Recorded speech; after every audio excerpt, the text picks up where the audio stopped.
This is the New South Wales Courts Act 1787, an act of the UK Parliament at Westminster, written before the first fleet sailed for Australia, in order to grant power for some of the institutions which would be needed by a new colony, so very far from London. Have a look at it. Handwritten, dense and tightly packed text, and not a paragraph break in sight. Once upon a time, that's how most legislation looked. And you know what? It wasn't really a problem. You see, back in the day, most law was still the common law, made by judges. And so lawyers were far more familiar with the law reports recording cases than they were with legislation. Because they didn't have to read Acts of Parliament very often, and because the acts tended to be reasonably short, this one is 6 pages long, there was really no difficulty. Times have changed though. Remember, when this particular act was written, England still wasn't even a democracy in any real sense. Nowadays, both the UK and Australia are fully blown democracies, so it makes sense that most of our laws are now made in Parliament by representatives who were elected by the people. In recent decades, there has been an explosion of legislation. During your law studies and during your practice of the law, you will be using legislation pretty much every day of the week. Now, many people just learn to read legislation on the fly, and that's a pity, because modern statutes are set up to be very informative and very easy to read if you know their secrets. In this video, we're going to look at some of those secrets. G'day everyone, Anthony Marinac here, and this is the third video in Module 2 of our Introduction to Law. This video is really all about skills. I know you can read. I know you're smart enough to handle complex texts, but learning how to read legislation takes time, technique, and practice. And if you can get it right now, get the basics under your belt, you'll be set for success. Miss out on this stuff though, and you'll be playing a permanent game of catch-up. So let's get cracking. The first thing we need to talk about is actually finding legislation. Not so long ago, that meant a trip to the law library to find the act you were after, and then a trip to another area within the library to find all of the updates since the last reprint of that act, and then a weird process of sitting surrounded by all those separate books and leaflets reading bits from each. Fortunately, those days are over, and you have instant access to every piece of legislation you could ever want. Your first port of call for finding legislation will most likely be the Australian Legal Information Institute website, which most people call AustLII. You can find it at www.austli.edu.au.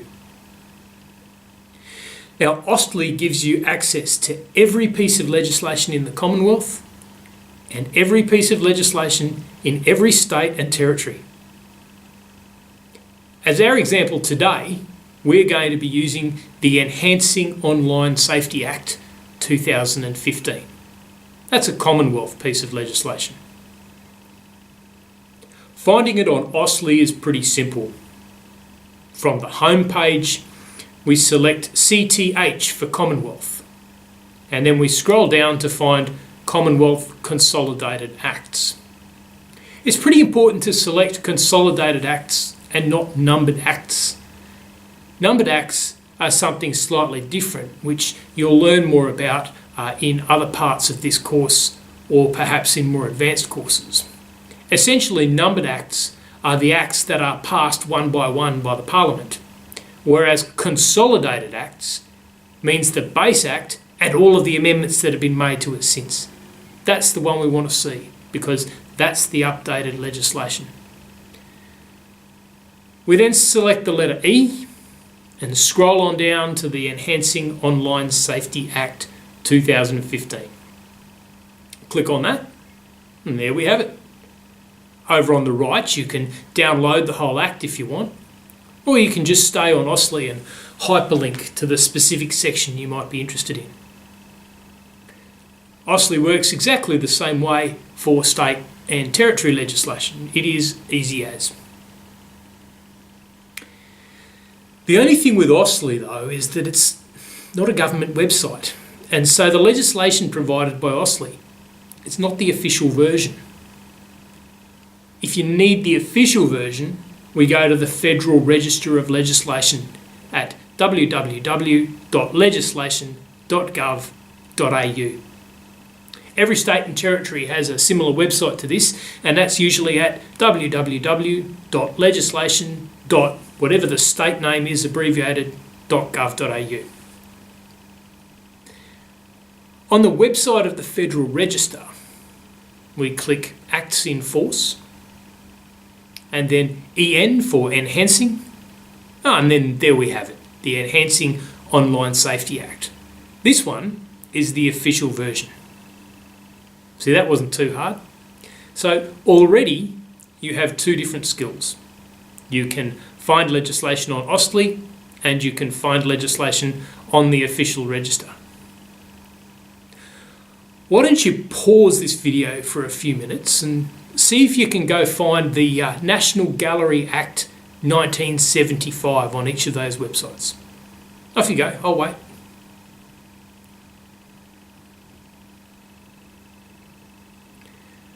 So how'd you go? Got it sorted? Excellent. Now there's one more thing I want you to know about the Federal Register. It also lets you see what we call the historical versions of the legislation. Now, some pieces of legislation, like say the Customs Act 1901, have been amended hundreds and hundreds of times. What that means is that if you pick a date at random, say the 1st of January 2014, the Act might have looked different then to how it does today.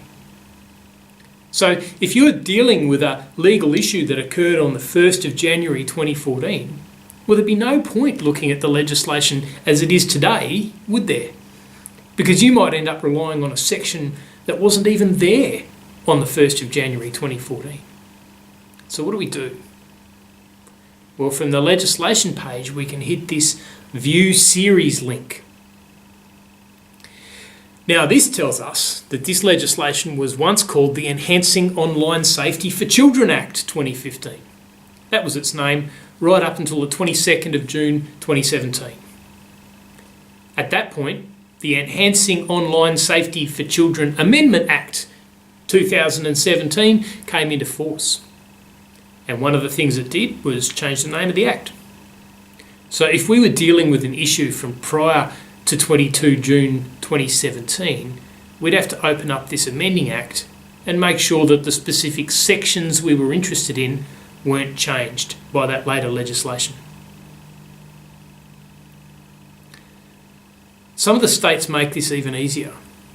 Let's jump onto the Queensland legislation website and pull open my old favourite, the Evidence Act 1977. Now we can click Timeline and put in whatever date we like. Let's say the 23rd of September 1994, my 21st birthday. It then brings up the Evidence Act as it was on that particular day. What a great tool. Have a go yourself now. Jump back onto the Federal Register and see if you can find out what the National Gallery Act 1975 looked like on the 10th of March 2000.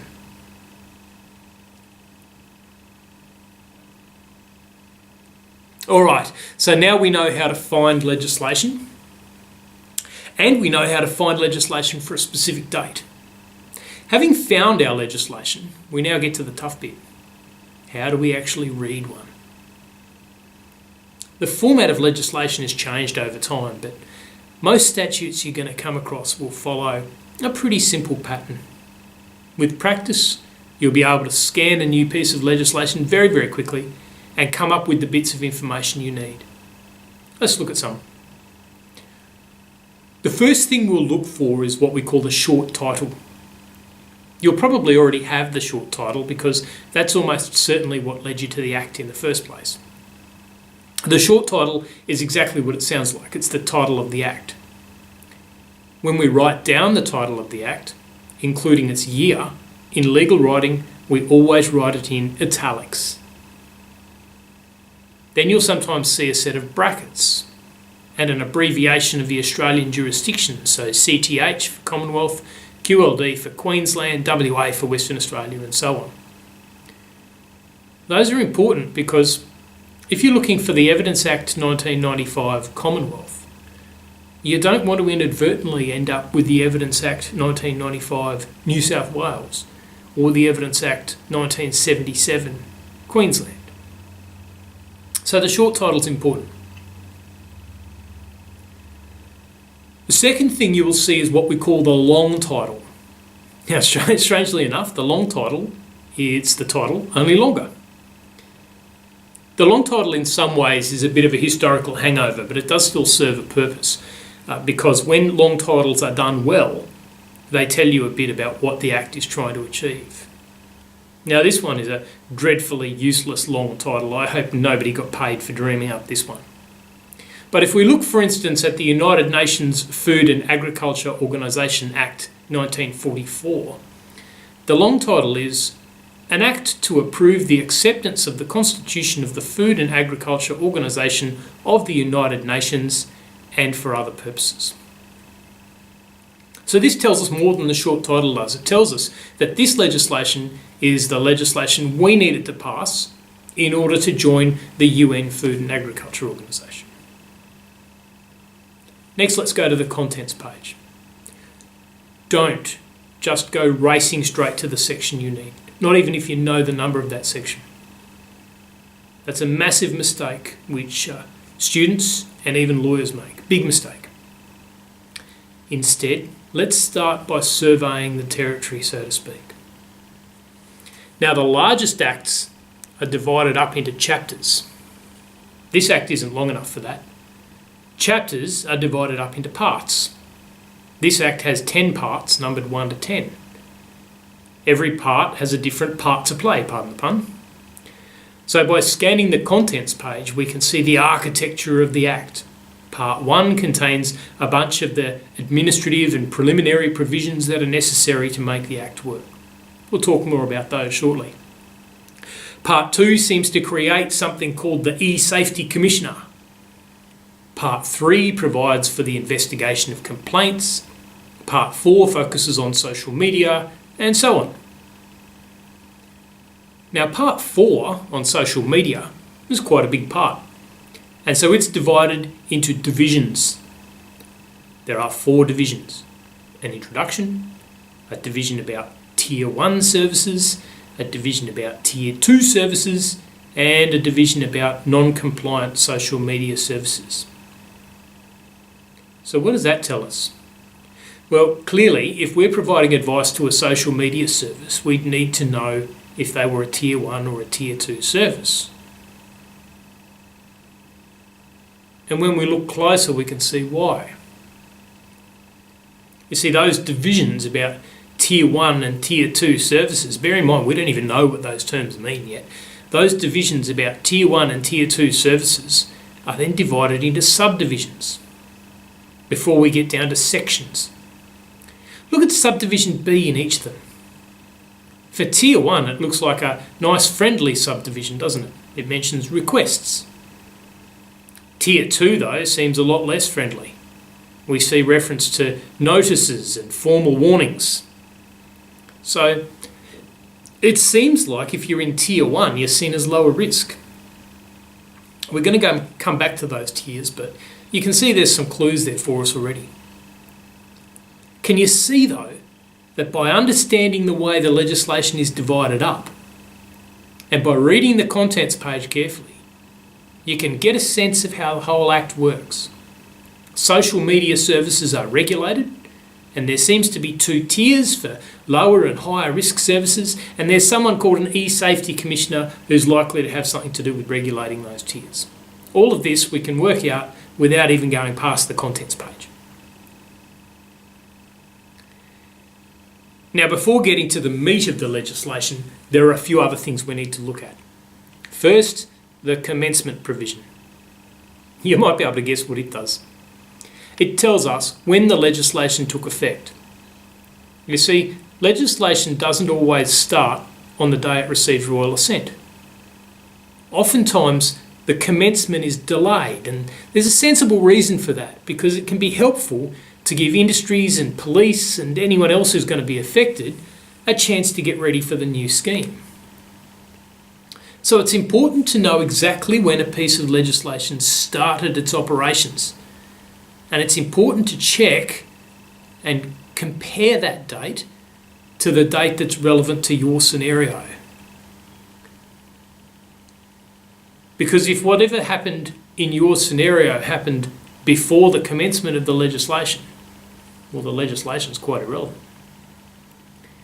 It's actually a common trick played by some lecturers, some nasty lecturers, to set an assignment question with a date that will catch out students who never bother to check the commencement clause. Beat them at their own game. It only takes a second. Next, I want to talk about a great innovation which has crept into Australian legislation in the last couple of decades. It's terrific. It comes in two forms: a section called Purposes or Objects, or what's called a simplified outline. Both of them have pretty much the same function. They tell, in plain English, what the Act is trying to do and how the Act is going to go about it. The Enhancing Online Safety Act has such a section. It tells us that the Act creates the E-Safety Commissioner, which we'd already guessed. And then it tells us a little bit more about those tiers I mentioned. So Tier 1 services get asked to remove cyberbullying material, and Tier 2 services get told to remove it. It's also clear that the individual who posts cyberbullying material can be required to move that material. Even better, Part 4 of the Act has its very own simplified outline, which is kind of an excerpt from the more general one. And then it has a statement of parliamentary expectations. Now this says in very plain language, the Parliament expects social media services to comply with basic online safety requirements. And it has a section showing what those are. So useful. Can you see that we still haven't looked up whatever specific section brought us to the Act? But we're learning more and more about the Act itself and what it accomplishes. Next, we can see a definitions section. Now, in some Acts you'll find this section with the title Interpretation, and in other Acts you'll find it as a dictionary, usually at the end of the Act. They all do the same thing. They tell you what specific words mean in the specific context of this Act. Very important that you have a look at those definitions, because you don't want to be giving the normal English meaning to a word, only to later find out that it has a very specific meaning in this particular Act. Now, in this legislation, there are another 4 sections that clarify the meaning of other terms, considered so important they get their own section rather than being lumped in with the rest of the dictionary. So Section 5 tells us exactly what we mean by cyberbullying material. And we can see in subsection B, paragraph Roman 2, that cyberbullying material has the effect of seriously threatening, seriously intimidating, seriously harassing, or seriously humiliating an Australian child. Important to know exactly what cyberbullying is before we go reading an Act intended to try to prevent it, wouldn't you say? Now, we're still not quite ready to delve into the substance of the Act itself, but we're getting there, and we're learning heaps about it with every step. Next, we find a curious little section that says the Act binds the Crown. See, the starting position for legislation is that it usually doesn't apply to the government or to government agencies. Well, you can see, though, that we hardly want government agencies to be allowed to bully children. So many Acts, including this one, include this short little provision that says, in effect, this Act also applies to agencies of the government.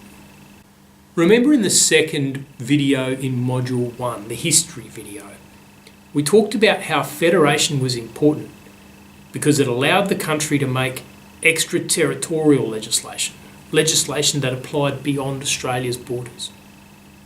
Well, this legislation is an example. See, Facebook doesn't live in Australia. Who really knows where Facebook lives? And we don't really care. If Australian children are being bullied, we want to protect them. So in this section, it clearly says that the Act extends to things outside Australia.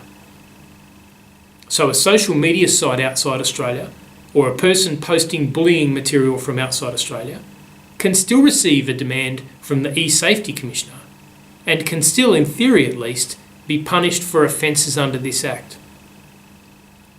Now that's unlikely to bother individuals who are not located in Australia, but it'll certainly bother businesses who intend to do business in Australia. Okay, one more thing before we get stuck into the key provisions of the Act itself, and that's this Section 12. You see, Australia is a party to an international agreement called the United Nations Convention on the Rights of the Child. Now, international agreements are not automatically Australian law. The government has to actually pass legislation to make those agreements binding on you and me as individuals.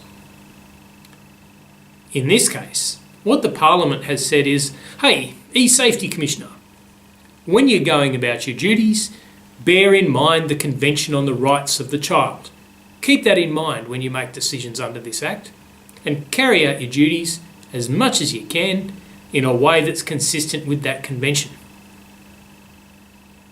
For us as law students, it means if we want to know how this whole system is going to work, we're also going to have to become familiar with that convention and how it works. All right, finally, we're ready to look at the core provisions. Can you see how much we would have lost if we'd just gone straight to those provisions? I mean, your firm might have been approached by a social media company saying that they've received a formal warning under Section 37 of the Act, but if you went straight to that Section 37, you wouldn't have learned any of the things that the legislation can tell you in the short title, in the long title, in the contents, in the commencement provision, in the simplified outlines, in the definitions, binding the Crown, extraterritorial application, and the relevance of an international agreement. How could you possibly expect to get it right? You'd be behind the eight ball from the start. But we've done the hard work, and now we can turn to the provision itself. We're going to start with that section I mentioned a moment ago, Section 37. Consider the following situation. How can we help? Well, I run a small social media site called Tightrope. Basically, it's for people in the magic and acrobatic performance industry. We're not Facebook, but it's got a reasonable following, and it's a good way for people to form partnerships and get gigs together. Oh, okay, so you know how all the magic tricks are done. Strange that you mention that, really.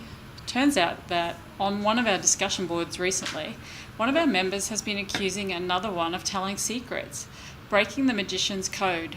Now other people on the site are calling that person rude names and refusing to work with them or even to acknowledge them. I figured these things happen online, right? Particularly if the person was actually telling secrets. But even if not, sometimes people aren't entirely like grown-ups. Anyway, the person stopped using the site and I thought that was the end of it. Next thing I know, I got some random letter from the government telling me to remove references to this person from the site. I just kind of shrugged it off. After all, they've left, right? Next thing I know, I've got one of these warnings talking about pretty serious sorts of consequences. Well, I don't really understand it. I'm hoping you do. Now, looking at the letter would tell you it was a formal warning under Section 37 of the Enhancing Online Safety Act. If you rushed off to Section 37, let's do that, you'd find it's actually not very helpful at all. All it says is, the Commissioner may issue a formal warning if a person contravenes Section 36. Meaningless. But that takes us back to Section 36. That's not much more help. What it says is, a person must comply with a requirement under a social media service notice to the extent that the person is capable of doing so. And there's a penalty there, 100 penalty units. We'll talk about those later. To make sense of that, we've got to work out what's a social media service notice. Well, we have an idea, don't we? Because we've been clever enough to read the Act properly. We also have an idea who the Commissioner is. If we jump back to the contents page, we can see straight up that Section 35 ought to tell us what a social media service notice is. We open it up, and there it is right there. It seems that a social media service notice is a notice requiring the social media service to remove bullying material within 48 hours of the notice being issued. All right, so let's string those three sections together, shall we? If you get a social media service notice under Section 35, you're supposed to remove the material within 48 hours. If you don't, then you may have committed an offence under Section 36, and if you've contravened Section 36, that's when a formal warning might be issued under Section 37. See how slow, careful reading helps you to put it all together? Interestingly though, there are some things that need to happen before a social media service notice can be issued. Have a look again at the first part of Section 35 while you watch the following little video. Well, hang on. Before a formal warning can be issued, a few other pieces of the puzzle have to fit together first. The first thing we need to find out is whether you've got a Tier 1 or a Tier 2 social media site. Do you have any idea what I'm talking about? Yes, when I registered the site with the tax office, I got a letter from the e-safety commissioner and the site was listed as a Tier 2 site. I have the certificate here somewhere. It means I have to have a complaints policy, which I do, but I've never really bothered about it over little stuff like this. Okay, so you're a Tier 2 site. Did the person who was being attacked, the one that may have actually revealed the magician's secrets, actually make a complaint about the material to you? No, they just disappeared from the site when they were being attacked. Next thing I know, I'm getting these letters. Let's go back to the e-commissioner. The way I read it, they can't even begin the process unless the person makes a complaint to you first. Oh, thank God for that. Can you see how a careful reading of the statute gave us a good solid understanding of the scheme, so that when we finally got to the key provision, Section 35, we could read it intelligently? Now don't get too wrapped up in the details of that section now.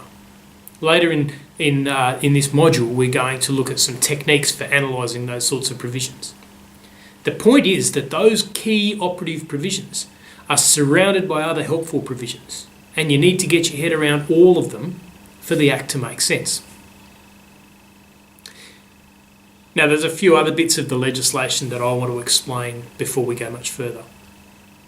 First, like many other acts, this Act needs to create some supporting infrastructure for the rest of the Act. See, the scheme is that if a person makes a complaint about bullying online and the social media service does nothing about it, well, that person should be able to complain formally and get something done, get the material removed.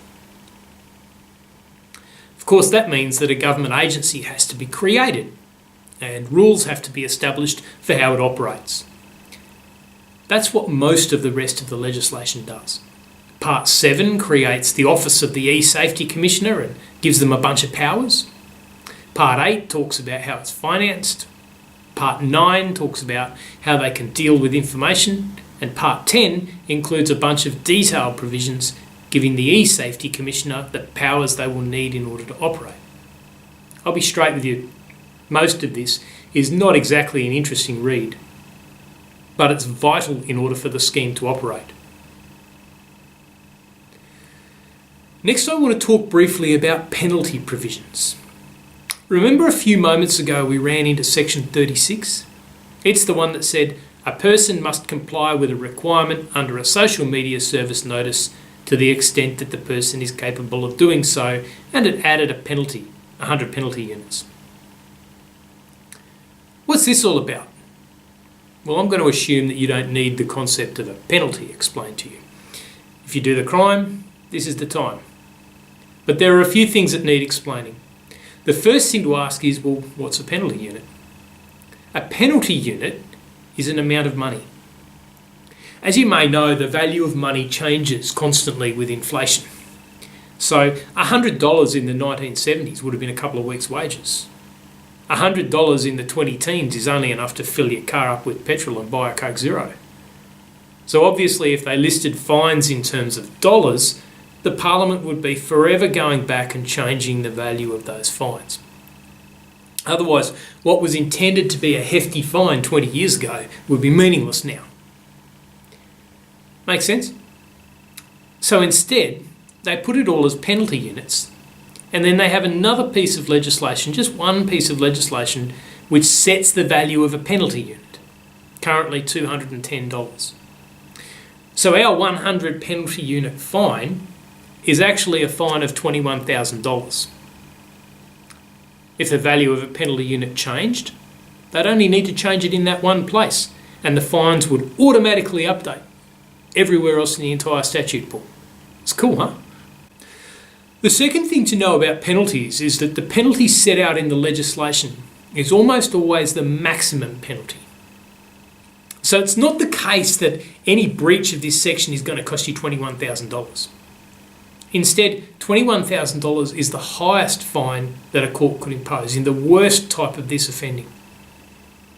Now, some legislation does impose a mandatory penalty or a minimum penalty, but thank heavens this is pretty unusual. I mean, those decisions really are better left in the hands of judges who can consider all of the circumstances of the offending and the offender. All right, now I realise you're getting a deluge of information here and you're probably going to have to watch this video a couple of times, but bear with me for just a couple more. There's two more useful things you need to know within the statute. The first is what we call a regulation-making power or an enabling provision. You see, not all statutes are made by the Parliament. Sometimes the Parliament makes the general rules or the framework for a law, and then it allows public servants to fill in the gaps. So, for instance, the Parliament might say that a person needs to apply for a particular licence using the approved form, but then it will say that the Minister or the Secretary of the Department can approve the form. That makes a whole bunch of sense. I mean, as we've already said in the previous video, Parliament only has so much time, and it would be a waste of that time to have Parliament constantly diverted by those small details. In the Act that we've been looking at, the regulation power is right here in section 108. Now you can see the Minister is given pretty broad powers to make rules relating to this Act. But there are a few sensible things the Minister can't do. Powers the Commonwealth Parliament is keeping for itself. The Minister can't create offences, can't provide powers of arrest, can't impose taxes, can't spend money, and can't override the rules made by the Parliament itself. So you can see that even though unelected public servants will probably be making rules under this legislation, the Minister will be responsible for them through the system of responsible government, and the elected members of Parliament have kept the most important powers for themselves. Okay, last but absolutely not least, every piece of legislation also has an accompanying section called the notes or the endnotes. Now, these notes are not actually a formal part of the legislation themselves, but they're an important source of information about the legislation. In Austlii, you can access the notes by clicking this link up towards the top right-hand side of the screen. And in the PDF version of the Act, the endnotes are found, strangely enough, at the end. The first thing the endnotes do is show you any piece of legislation passed by the Parliament which has amended or otherwise affected this piece of legislation, and the dates that those changes commenced. Most of the time I skip past that at first and go right on to the next part of the endnotes, where it breaks down every single section of the Act which has been affected by other legislation and tells you how. Now, our main focus has been on section 35, and you can see here that section 35 is not listed, which means no other Act of Parliament has changed or affected it. So we're good to go. If, however, we'd been focused on section 71, we can see that it is listed as having been amended by Act 51 of 2017. See, there's one of those numbered acts, okay? We can skip up here and see that Act 51 of 2017 was the Enhancing Online Safety for Children Amendment Act 2017. And we can see that its amendments commenced on the 23rd of June 2017. So this is another way to be absolutely sure that those parts of the Act you're referring to were actually in force at the time that you're interested in. Before watching this video, would you have ever believed how much different information is packed into a piece of legislation? I mean, as law students and as lawyers, it's absolutely vital that you know how to read and interpret all of those different aspects of the legislation. In the next video, we're going even deeper. We're going to look at different guides and tools that are available to help you to be absolutely sure, or at least as sure as possible, that you're reading the legislation in the same way that the court would, giving the same meaning to every word and every sentence. These are the fundamental skills of a lawyer, and you're building them every minute.